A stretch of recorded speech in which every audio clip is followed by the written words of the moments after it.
Well, look who's in the studio today, Francisco. How you doing? Good, good. How are you? Good. Did you have a good Thanksgiving? Because I haven't talked to you since Thanksgiving. Yeah, no, it was good. Definitely. Did you have a traditional Thanksgiving, or did you have like and please don't think they're wrong, a Mexican Thanksgiving? No, that's where it's like I was like at first I was like, man, I'm not gonna eat my turkey and stuff. Had some tamales, some pozole stuff like that. But I wanted to, I love turkey and like stuffing and mashed potatoes and the gravy and everything. And Doesn't everybody? right, Gravy so on anything's great, right? it's weird too. And then it's funny how like for some people it's like a weird, I guess like a weird just like a preference, but a lot of people actually don't really like turkey. Like it's weird, but I think they don't like turkey because people don't cook it right. yeah. It's dry. Nobody wants dry turkey. If you know how to cook it, get a Traeger. Put it on a Traeger for about 4 hours. If it's a little over 20 pounds, that thing comes out so juicy, it's ridiculous. Yeah, no smoking stuff. And then how long did you do it for? I just said for 4 hours. You did the 4 hours window. Yeah. Then what happens is you don't smoke it.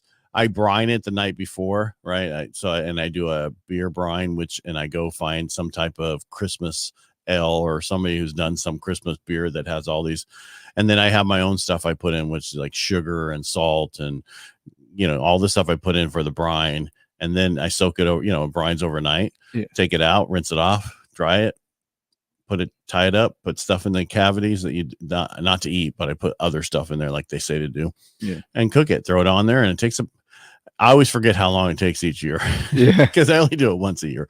But it's 20 pounds going to take about 4 hours, period. And you throw it on there at 350 and just let it cook. Yeah. And I turn it, even though you don't need to. I always do, though. And it comes out golden brown. And I mean, that is like the juiciest breast meat ever. No, I know. It's making my mouth water. The problem is, like you said, a lot of people don't like turkey. It's because people throw it in and they don't stay on it. It's like, if you're going to spend $30 for something, why don't you stay on it to make sure it comes out great? Right. Yeah, I know.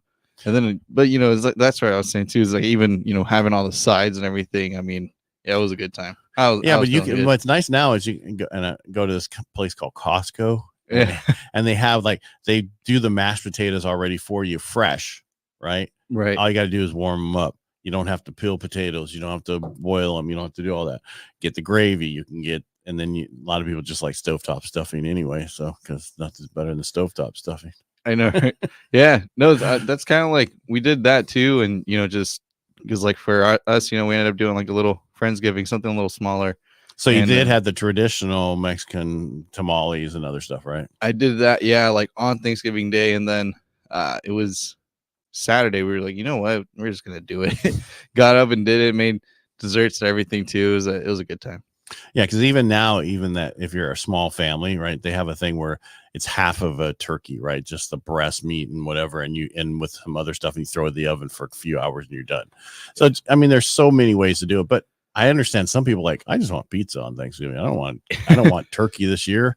So, and it's a lot of work, and I get it. My wife didn't really enjoy Thanksgiving because of all the work, and then we sit down 5 minutes later, everybody's out of there, and now we got to clean up, right? Yeah. But I took over the big part. She's just, once I bring the turkey in, you got 20 minutes to finish your stuff up and let's go. Yeah. You're really supposed to do 30, but nobody waits that long. I know, right? Yeah. Well, you just wanted to dig in. Everyone's already like, all right. It's like the main reason sometimes, it's just like, you got football and turkey. What the more do you need? Yeah, no, but definitely I liked it. I feel like, sometimes it is a little funky. Like I said, like it was weird at first where I was like, I'm not going to eat that stuff really now. We got to eat it. So, but it all ended up going really good. And, I think we kind of touched on it a little bit, but yeah, just kind of, it was like a little break, going into like that family type of, time and everything and just relaxing a little, Right. But it also, because I was talking to people who help me with what I'm doing with all the marketing I'm doing. And they're like, they get told every year, people are like, can you turn off my marketing over the holiday? They're like, don't, because people are at other people's houses for Thanksgiving going, this sucks. Yeah. I want to do this at my house where I can only invite who I want, right? That's or whatever. It's not enough room in my apartment or whatever I have. And I had a lot of people start the process to reach out and go through the thing because of that over the weekend. And I was like, wow, they're right. You don't turn because people are sitting there going, really I don't want to do this again. Yeah. Right. I know with my family, they were not always the best days together because somebody will always get pissed off about something. Right?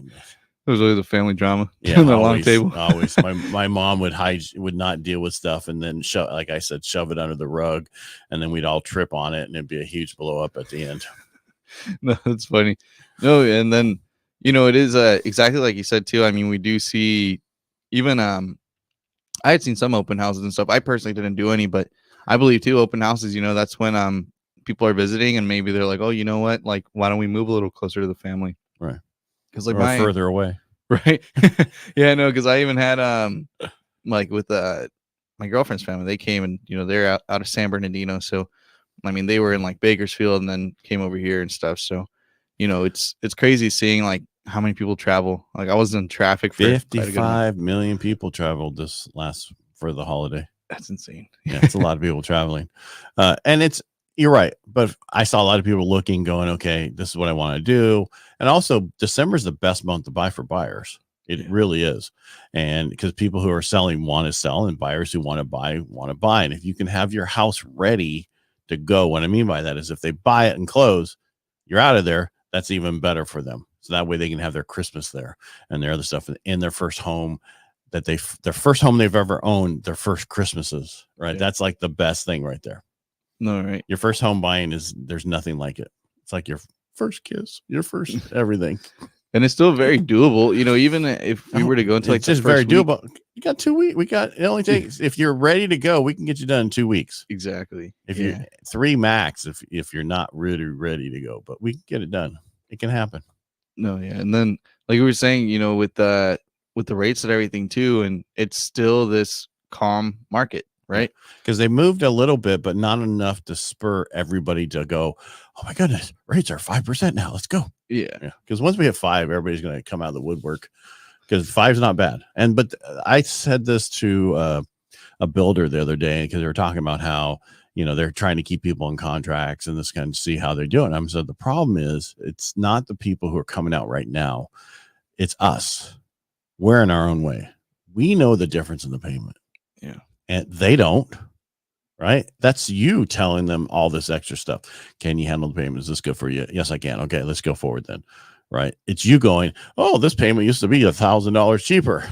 Right. No. And I think, and that's where, so get out of your own way. Yeah. And when I reach out, to everybody, it's like I always tell them is, at the end of the day, you're going to compare whatever your rental payment is to that new mortgage payment, but it's always an investment. No matter what. I mean, it's something that you can look at it and you can get the cheapest rate possible. You're probably still going to be paying more, than rent, but it's that jump. It's the investment of knowing like, okay, part of this is, that. And I always told people, well, let's say, for example, someone was paying like $1,200 and they're like, man, I don't want to pay $1,700 or something like that. Right. Just like a quick example. And, they don't see the loss of the initial $1,200 that's going to nothing, and right. they somehow see the bigger difference in the payment difference than they do, what's actually being invested. Right. They don't see that, like you said, an investment in the 12 to 1,600. I don't know where they're buying, but anyway, but say that the house, all right, say their new payments 2,700 and they're used to $2,000, right? Well, you're throwing away $24,000 a year, right?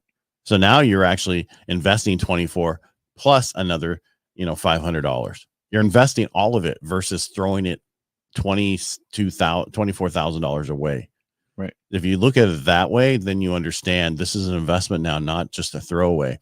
I'm helping some people down in Palm Desert that found me through this documentary I did, and they've never owned a home before in their life, and they're 66 years old, and now they're going out to buy because of the documentary. That's crazy.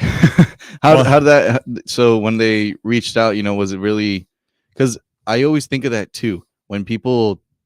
Because there's a lot of people that live like that as well, right? And obviously everyone has their ways of living and, you know, their standards and everything that they go by.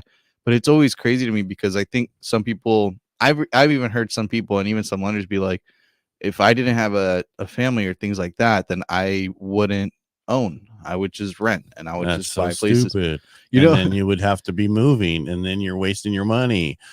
I get it. I get when people say that, or what some people say, I won't buy, I'll rent the house I live in, but I will buy other real estate.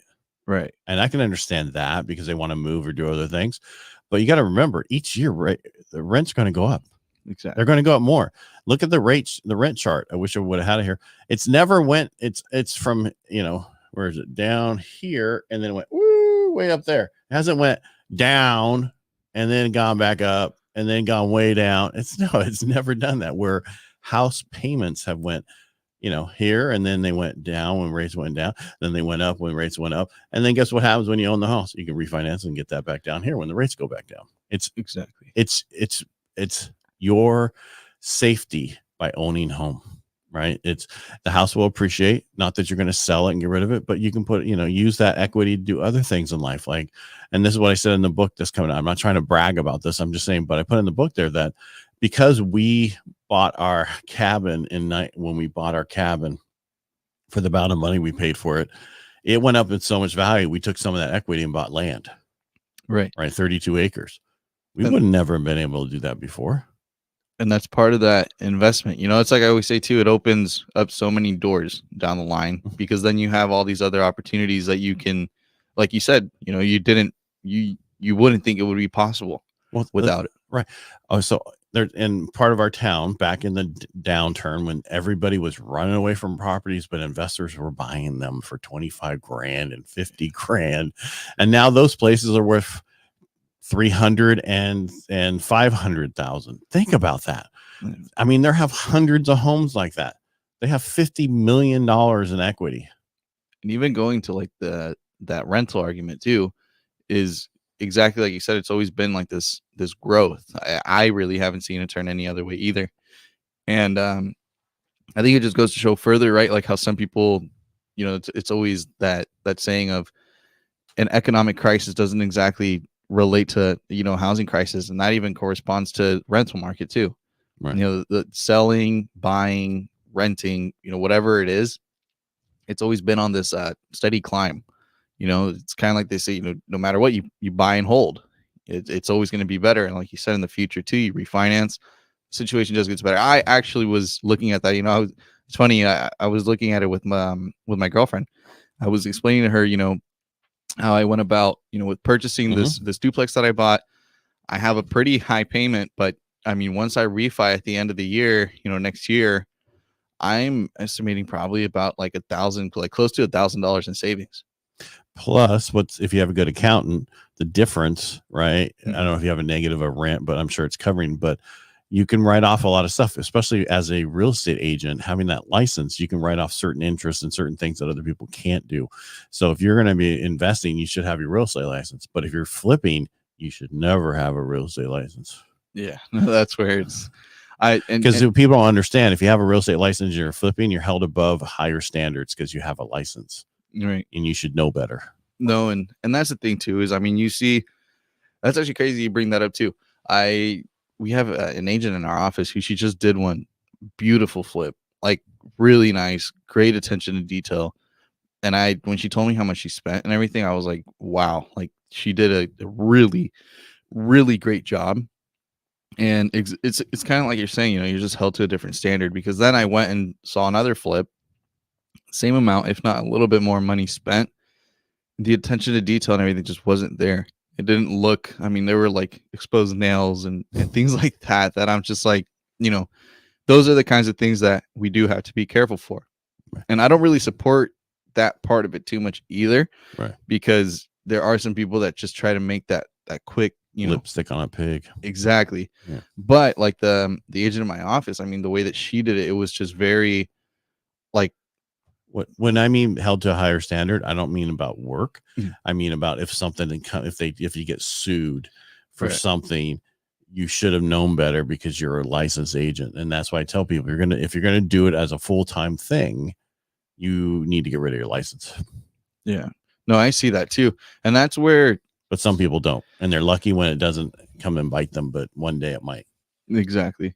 And I think, and I mean, it all falls hand in hand, even with just ethics and how things are done. Because like when I bought, there were some things, and this guy was an investor who for over 14, 15 years, right? And I ran into some things that I felt were unethical, and I actually might be taking action on. You know what I mean? Like you should. Right. And again, it's because if you are gonna, and it was part of the conversation too, which was, I've been doing this for this long and this and this. And I was like, man, if you've been doing this for this long, I can't imagine the amount of people you have, screwed over the, your course of these, how many people have you been doing this to over these 15 years? So yeah, it's crazy. So it's nice. And it's a breath of fresh air seeing, like, again, her name's Lisa Rangel. And, man, she did a great job. Whoever purchased that place, they got a really nice, sturdy. Because you hear the things like, I have some people I was helping guide them through the process because their stuff is being taken over. I wasn't doing anything on it. And basically the house they were looking at when they did inspections, right? The people who, it was a trust sale. Well, this trust company that handles the listing of it, they go and remodel the house for the people who are, of the trust. So they handle all this. We'll put in new floorings, we'll paint it, we'll do all this stuff. But they didn't. So it looks beautiful, right? Well, whatever it can be because of the way the house is. But well, they had a roof report done, and they did a pest report, 10 grand. Yeah. It's like all these cracked tiles, all these other things. But luckily there's like a stack of tiles against the fence from whoever did it, left, a ton of tiles. So they're like, and they won't fix anything because it's not as is, but the issue is there's backup offers on it because it's on acreage, right? Because it's a long story. And they're like, oh, well, we put in a thing, but the guy told us if we did, we might lose it. Yeah. No. And it's like, it's one of those things too, where, like you said it right now too, we still are seeing this happen. I actually had a client that I helped like before, it's like 2 weeks ago. I took him, showed him quite a few homes, submitted an offer, and right now too, yes, everything's slower and you have all these opportunities available, but I've already been seeing it where there are those houses that are being priced right, and a lot of people do really like them, and they're still getting multiple offers. So it's okay. It's location, dude, and type of property. Yeah. And you're right. It's just got to be careful. Like this is on 5 acres. Everybody wants 5 acres away from people. Right. And so they have a backup offer. Nobody did anything forever. And then all of a sudden people saw the change. And that's what I'm trying to explain to people is when the house is put on the market, what happened that month? If rates went up, it sat. If rates didn't do anything and they put on the market, it's going to sell in a couple of weeks. That's the big thing. A lot of the houses this year were in that little period of time where they went on the market, rates went up, and we're like, I ain't going to do anything. And then it sits there for a month or so, and everybody thinks what's wrong with it. And then they don't even look at it anymore. But that's the thing is people are still watching it. Like there's people that see some of these and they're like, right now I won't. And then, like you said, that there's just that one little trigger, and then people jump and they'll go for it. And that one was they had dropped the price, but it was still within it had only been a few weeks. And when they dropped the price and they accepted a good offer from what I'm told, and, but then somebody came in as a backup once they saw it went pending, right? Because a lot of older homes on land go pending and then go unpending. They find out all the issues wrong with it. No. All right. Francisco, thank you for coming in the studio today talking about this. We kind of went around a few different things. Thanksgiving, get out and buy because this is the best time to buy. Stop worrying about it. There's going to be multiple offers on certain property. Location is always important. So, and again, thank you for coming in today. And everybody else, if you like what we do here, do what we say. Just like and share us. Thank you. Thank you, sir.